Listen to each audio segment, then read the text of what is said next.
Perkenalkan, kami dari kelompok 4. Di sini saya sebagai pemimpin Ramadhan Diantra Nawawi absen 25. Saya Nandi Arya Raditya absen 18. Saya Rafael Julio Kairan absen 24. Saya Stefanus Nanda Budiman absen 32. Saya Fakih Lona Syahid absen 11. Saya Ivan Samuel Casario absen 9. Saya Dewi Karisma absen 6. Saya Hasya Sabrina Akvis absen 15. Saya Rizky Diana absen 8. Oke, di sini ada sebab ya. Yang A itu masuknya Islam ke Indonesia, dan yang B perkembangan Islam di Indonesia, dan yang C keteladanan para ulama dalam penyebaran agama Islam di Indonesia. Lanjut. Yang pertama ada A, masuknya Islam ke Indonesia. Agama Islam masuk ke Indonesia pertama kali pada abad ke-8 Masehi. Jalur masuknya Islam ke Indonesia ada dua. Satu, jalur utara dengan rute Arab Mekah dan Madinah, Damaskus, Baghdad, Gujarat atau pantai barat India, Sri Lanka sampai ke Indonesia. Yang kedua ada jalur selatan dengan rute Arab atau Mekah dan Madinah, lalu ke Yaman, lalu ke Gujarat, lalu ke Sri Lanka, lalu yang terakhir adalah ke Indonesia. Oke, di sini saya ingin menjelaskan teori masuknya Islam ke Indonesia. Yang pertama, teori Gujarat oleh Prof. Dr. C. Snowhurst. Menurut Snowhurst, berkeyakinan bahwa tidak mungkin Islam masuk ke Indonesia langsung tanpa berasal dari Arab, tanpa melalui ajaran tasawuf yang berkembang di Gujarat, India. Yang kedua adalah teori Mekah oleh Prof. Dr. Buya Hamka. Menurut Prof. Dr. Buya Hamka, Islam masuk ke Nusantara pada abad ke-7 Masehi. Berita Cina dinasti Tang ditemukan pemukiman saudagar Arab wilayah pantai barat Sumatera. Lanjut. Yang ketiga, ada teori oleh Prof. Dr. Hussein Dijajah Diningrat. Menurut teori ini, Islam masuk dan Persia bermazhab Ayyah. Pendapat ini didasarkan pada sistem mengeja bacaan Al-Quran, terutama di Jawa Barat yang menggunakan ejaan Persia. Teori ini dipandang lemah karena tidak semua penggunaan sistem baca tersebut di Persia sebagai penganut Syiah. Pada saat itu, Baghdad sebagai ibu kota kekhailatan Bani Abbasiyah yang mayoritas khalifahnya merupakan penganut ahli sunnah wal jamaah. Lebih dan itu, adanya fakta bahwa mayoritas Muslim Jawa Barat bermazhab Syafi'i sekaligus berpaham ahlu sunnah wal jamaah, bukan penganut Syiah. Yang keempat ada teori Cina oleh Prof. Dr. Slamet Muljana. Menurut Slamet Muljana, Sultan Demak merupakan keturunan Cina. Lebih dari itu, menurutnya Wali Songo juga merupakan keturunan Cina. Lanjut. Yang kelima, ada teori maritim oleh N.A. Baloch. Menurut N.A. Baloch, hal itu terjadi karena umat Muslim memiliki kemampuan dalam penguasaan perniagaan melalui jalur maritim. Melalui jalur ini, yaitu pada abad ke-1 Hijriah atau abad ke-7 Masehi, agama Islam dikenal sepanjang jalur niaga pantai-pantai barat, tempat persinggahannya. Proses pengenalan ajaran agama Islam berlangsung selama kurun waktu abad ke-1 sampai dengan abad ke-5 atau 7 sampai 12 Masehi. Fase berikut adalah pengembangan agama Islam. Perkembangan agama Islam itu dimulai pada abad ke-6 sampai ke pelosok-pelosok Indonesia. Saudagar pribumi berperan penting dalam proses pengembangan agama Islam di pedalaman-pedalaman. Dimulai dari Aceh pada abad ke-9 Masehi dan diikuti tumbuhnya dan berkembangnya kerajaan Islam di berbagai wilayah di Indonesia. Lanjut. Ya. Di sini saya ingin menjelaskan disebabkannya Islam masuk ke Indonesia. Yang pertama, adanya dorongan kewajiban bagi setiap muslim, khususnya para ulama untuk berdakwah mensiarkan Islam sesuai dengan kemampuan mereka masing-masing, tidak ada paksaan. Yang kedua, kesungguhan hati dan keulatan para juru dakwah untuk berdakwah secara terus-menerus kepada keluarga, para tetangga, dan masyarakat sekitarnya. Dan yang ketiga, persyaratan untuk memasuki Islam sangatlah mudah. Seseorang telah dianggap masuk Islam jika hanya dengan mengucapkan 2 kalimat syahadat saja. Yang keempat, ajaran Islam tentang persamaan dan tidak adanya sistem kasta dan diskriminasi mudah menarik simpati rakyat, terutama dari lapisan yang bawah. Yang kelima, banyak raja Islam yang ada di berbagai wilayah Indonesia ikut berperan aktif melaksanakan kegiatan dakwah Islamnya, khususnya terhadap rakyat mereka. Lanjut. B. Perkembangan Islam di Indonesia. Yang pertama, peran tokoh dan ulama dalam penyebaran Islam di wilayah Indonesia. Yang pertama, di wilayah A, Sumatera, daerah yang dimasuki Islam. Kepulauan Indonesia pertama kali adalah Sumatera bagian utara, seperti Pasai dan Perlang. Karena wilayah Sumatera bagian utara terletak di tepi Selat Malaka, tempat lalu lintas dari dagang dari India ke Cina. Para pedagang dari India, yaitu bangsa Arab, Persia, dan Gujarat, yang juga para mubalik Islam, banyak menetap di bandar-bandar sepanjang Sumatera Utara. Mereka menikah dengan wanita-wanita pribumi yang sebelumnya telah diislamkan, sehingga terbentuklah keluarga muslim. Mereka menyiarkan Islam dengan cara bijaksana, baik secara lisan, sikap, maupun perbuatan terhadap sanak keluarga, para tetangga, dan masyarakat sekitarnya. Hingga akhirnya berdiri kerajaan Islam yang pertama kali, yaitu Samudra Pasai.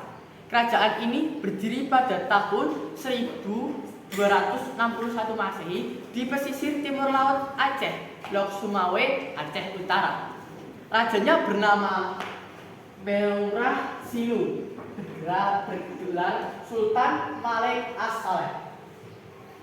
Beliau menikah dengan putri Raja Perlak yang memeluk agama Islam. Samudra Pasai makin berkembang dalam bidang politik, ekonomi, dan kebudayaan. Seiring dengan kemajuan kerajaan Samudra Pasai yang sangat pesat, perkembangan agama Islam pun mendapat perhatian dan dukungan penuh dari Samudra Pasai. Samudra Pasai terkenal dengan sebutan Serambi Mekah. Lalu yang kedua adalah Jawa. Penemuan nisan makam Siti Fatimah binti Maimunah di lereng Gresik yang bertakhir pada tahun 1101 Masehi menjadi bukti awal kehadiran Islam di Jawa. Hingga pertengahan abad ke-13, bukti-bukti mengenai masuknya Islam di Jawa sangat terbatas, baik berupa peninggalan purbakala maupun catatan asing. Namun di akhir abad ke-13 dan terutama saat Majapahit mencapai masa kejaya-jayaannya, bukti perkembangan Islam semakin banyak ditemukan. Contohnya penemuan makam Islam di Troloyo, Trulan, dan Gresik, serta catatan-catatan dari Mauhan pada tahun 1416 Masehi yang menyebut keberadaan komunitas muslim di Gresik. Lalu, pertumbuhan komunitas muslim di sekitar Majapahit erat kaitannya dengan hubungan pelayaran dan perdagangan yang dijalankan oleh para pedagang muslim dari kerajaan Samudra Pasai dan Malaka yang telah memiliki kekuatan politik, ekonomi, proses penyebaran Islam di Jawa dilakukan oleh para ulama dan mubalik yang dikenal sebagai Wali Songo, 9 wali yang berperan besar dalam dakwah dan penyebaran Islam di wilayah tersebut. C. Kerajaan Islam di Sulawesi. Pada abad ke-15, Sulawesi berdiri kerajaan-kerajaan seperti Goa Talo dari Makassar dan kerajaan Bugis dari Luwu, Bone, Sompeng, Wajo. Goa dan Talo memiliki hubungan baik dan menjadi pusat Islam pada abad ke-16. Berkat Datuk RI Bagam, kerajaan Goa resmi menjadi kerajaan Islam pada tahun 1605. Raja terkenal dari Goa Talo adalah Sultan Alauddin dari tahun 1605 sampai 1639. Raja Islam pertama yang memperluas Islam ke seluruh Sulawesi ialah Sulawesi. Ia digantikan oleh putranya Muhammad Syahid pada tahun 1639 sampai 1653. Lalu Sultan Hasanuddin pada tahun 1653 sampai 1669 yang membawa Goa dan Talo mencapai puncaknya dengan kekuasaan hingga Selayar, Buton, Sumbawa, dan Lombok. Lanjut. Ya, yang C adalah Sulawesi. Menurut catatan Tom Peirce, pada awal abad ke-16, Sulawesi memiliki banyak kerajaan kecil dengan beberapa masyarakat yang masih memegang kepercayaan animisme dan dinamisme. Kerajaan yang paling besar dan terkenal di antara kerajaan-kerajaan tersebut adalah Goa Talo, Bon, Wajo, Sompeng. Pada tahun 1562 sampai 1565 Masehi, di bawah pimpinan Raja Tumpas Risi Kolama, kerajaan Goa Talo berhasil menaklukkan daerah seperti Selayar, Bulukumba, Maros, Mandar, dan Luwu.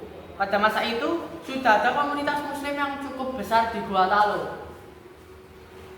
Peran besar dalam penyebaran Islam di kerajaan dilakukan oleh Datuk RI Bandang dan Datuk Sulaiman yang mempercepat perkembangan Islam pada 22 September 1605. Raja Goa Karaeng Tuninggalo memeluk Islam dan mengambil gelar Sultan Alauddin. Beliau juga menjalin hubungan baik dengan Ternate, khususnya Sultan Baibullah. Setelah resmi menjadi kerajaan Islam, Goa memperluas wilayahnya dan menaklukkan Wajo serta Sompeng tahun 1611. Sejak itu, Goa menjadi pelabuhan transit yang sangat ramai. D. Kalimantan. Sebelum Islam masuk ke Kalimantan, di Kalimantan Selatan terdapat kerajaan Hindu di negara Dipa, Daha, dan Kahuripan. Kerajaan ini memiliki hubungan dengan Majapahit, bahkan tercatat dalam negara Kartagama bahwa seorang Raja Majapahit menikah dengan Putri Tunjung Bui saat kerajaan Daha diperintah Maharaja Sukarama. Terjadi konflik benturan perebutan tahta setelah digantikan oleh Pangeran Tumenggung, Pangeran Samudra, cucu Maharaja Sukarama. Merasa lebih berhak atas tahta dan akhirnya dinobatkan sebagai Raja Banjar dengan dukungan para pengikut. Ia meminta bantuan Demak untuk menaklukkan Daha dengan janji memeluk Islam jika berhasil dengan bantuan Demak. Pangeran Tumenggung dikalahkan dan Pangeran Samudra serta rakyatnya masuk Islam pada tahun 1550 Masehi. Mengambil gelar Sultan Suryanullah. Lanjut.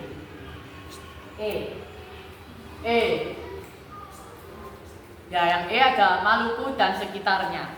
Pada abad ke-15, Islam mulai berkembang di Maluku melalui perdagangan dari Pasai, Malaka, dan Jawa. Beberapa raja di Maluku yang memeluk Islam adalah Raja Ternate atau kita sebut Sultan Mahrum. Lalu ada Raja Tidore yang kita sebut Sultan Jamaluddin. Lalu Raja Jailolo atau kita sebut Sultan Hasanuddin dan Raja Bacan atau yang kita sebut Sultan Zainal Abidin, Islam juga menyebar ke Irian di daerah Miso, Jalawati, Pulau Waigo dan Pulau Gebi. Lanjut. 2. Kerajaan Islam di Indonesia. A. Kerajaan di Jawa. Yang pertama ada Kerajaan Demak pada tahun 1500 sampai tahun 1518. Didirikan oleh Raden Patah atas perintah Sunan Ampel setelah Majapahit runtuh pada tahun 1478. Demak berdiri sebagai kerajaan Islam. Raden Patah bergelar Sultan Syah Alam Akbar Al-Fatah hingga wafat pada tahun 1518. Lalu digantikan oleh Adipati Unus yang menyerang Portugis pada tahun 1512 sampai 1513, tetapi gagal. Wawasan keislaman. Penyebaran Islam merupakan salah satu tahapan yang sangat penting dalam sejarah peradaban Indonesia. Sumber sejarah dari dinasti Tang pada tahun 617 Masehi memberikan petunjuk bahwa memang pada masa-masa awal pertumbuhan Islam, saudagar-saudagar Muslim dari Arab sudah memasuki wilayah Nusantara. Dorongan kuat bagi saudagar-saudagar Arab pada masa-masa awal Islam untuk menyebarkan Islam sampai ke wilayah Nusantara tersebut didorong oleh hadis Rasulullah SAW yang berbunyi, An Abdillahi Nabi Amrin an Nabiyyi Qala ya gaumi an Nabi ayat. Artinya dari Abdullah bin Amr radhiyallahu berkata bahwa Nabi SAW bersabda, sampaikan apa yang dari aku sekalipun satu ayat. Hadis riwayat Bukhari. Nah, wali-wali tersebut itu ada 9 ya totalnya. Yang pertama adalah Sunan Gresik, lalu kita sebut Syekh Maulana Malik Ibrahim. Dan yang kedua adalah Sunan Ampel, Raden, atau kita sebut Raden Rahmat. Dan yang ketiga adalah Sunan Bonang, atau kita sebut Raden Makdum Ibrahim.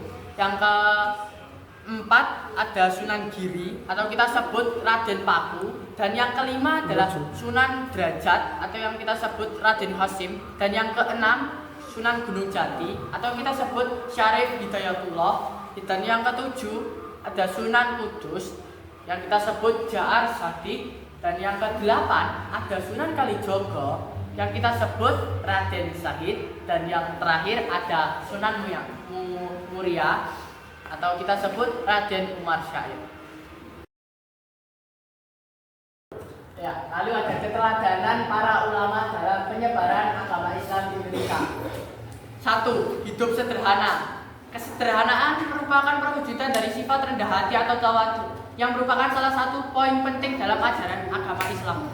Dalam menyebarkan agama Islam, para ulama berjuang dengan luar biasa telah penuh kesederhanaan. Kesederhanaan telah diterapkan mulai dari zaman Nabi Muhammad SAW sampai para sahabatnya dan tokoh-tokoh Islam lainnya. Berkat kesederhanaan para ulama penyebar agama Islam di Indonesia, perjuangan dakwah menunjukkan hasil luar biasa. Banyak rakyat dan masyarakat maupun orang awam dengan sukarela memeluk agama Islam. Akhlak para ulama ini patut dicontoh oleh semua kaum muslimin. Gigih dalam berjuang. Untuk meraih keberhasilan dalam menyebarkan agama Islam di Indonesia, diperlukan kegigihan dan tekad yang kuat.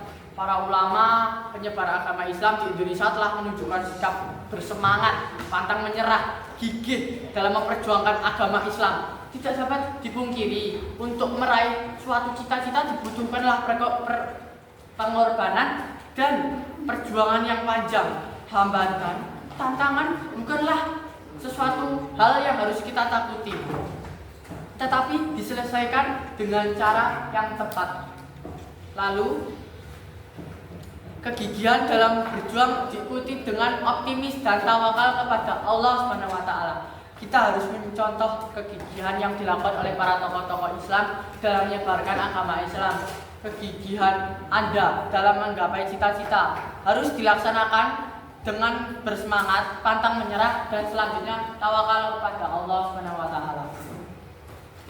Yang ketiga, Tiga, kamu tahu tiga, ya. Produktif, berkaya.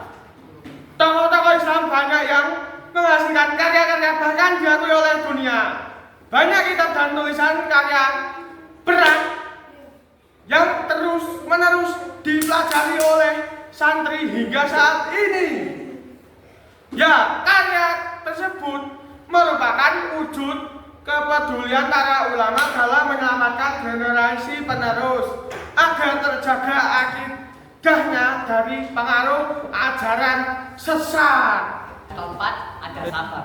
Seseorang akan diuji oleh Allah Subhanahu wa taala sesuai dengan tingkat keimanannya. Semakin tinggi keimanannya, maka semakin berat ujian dari Allah Subhanahu wa taala.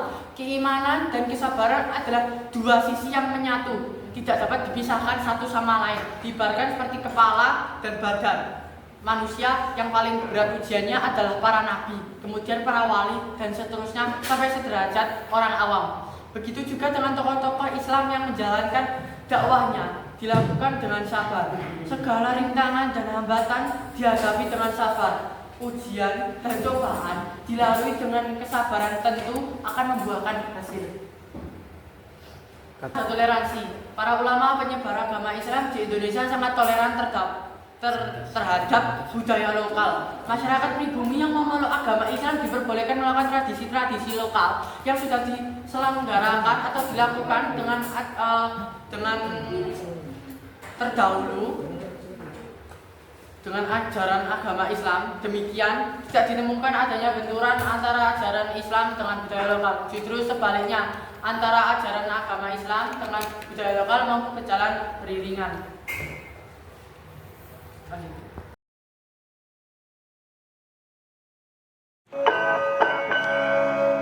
Sunan Mustafa Malik Ibrahim, Sunan Raden Rahmat, Sunan Giri Muhammad Ainul Yakin, Sunan Bonang Maulana Maktum, Sunan Derajat Raden Qasim, Sunan Kalijaga Raden Syahid, Sunan Muria Raden Umar, Sunan Kudus Jafar Sotik, Sunan Gunung Jati Syarif Hidayatullah.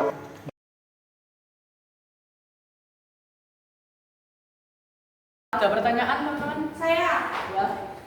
perkenalkan saya Meka absen 17. Saya mau tanya, bagaimana proses penyebaran agama Islam di Nusantara? Ya, oke. Ada yang tanya ya. Bagaimana cara proses penyebaran agama Islam di Indonesia? Iya. Oke. Di Nusantara. Ya, di Nusantara. Oke. Di Nusantara itu ada dua jalurnya ya, untuk jalur masuknya Islam ke Indonesia. Yang pertama ada jalur utara dan jalur selatan. Nah, yang jalur utara itu rutenya itu Arab atau kita sebut Arab dan Makkah dan Madinah, lalu ke Damaskus, lalu ke Baghdad, lalu ke Gujarat, pantai barat India, lalu ke Sri Lanka, setelah itu ke Indonesia. Yang kedua ada jalur selatan. Jalur selatan dengan rute Arab atau Mekah dan Madinah, Yaman, lalu ke Gujarat, lalu ke Sri Lanka, lalu ke Indonesia. Ya, terima kasih ya. Ya.